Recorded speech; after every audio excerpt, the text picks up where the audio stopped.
Kuyakhalwa ngoPhumlani Mfakakhumalo odume ngeLemfezi Emnyama ukuthi hhayi useyivukane manje.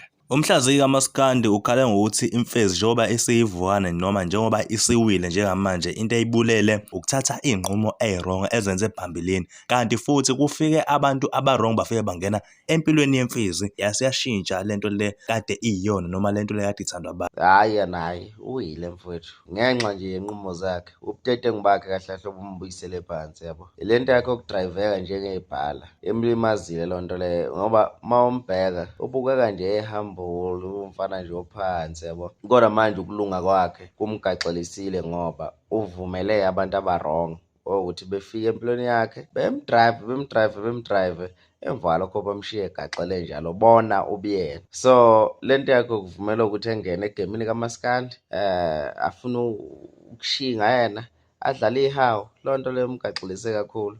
Abantu bebethanda yena bebebona nje isayoni noma ikholwa noma umuntu osindisiwe, umuntu nje oyilungele ongazwani nodlame.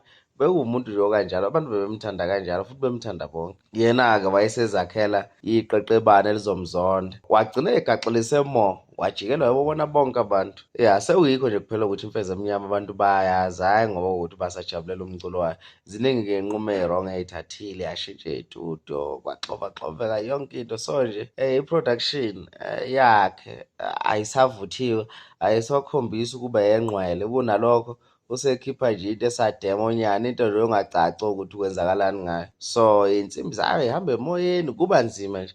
Yabo Imfezi Emnyama sekufana nokuthi ulayela ivukane, kahle useyilona yabo. Ya kunjalo-ke uma ukuthathe nje iy'nqumo ey'wrong vele ukugaxela kanjalo.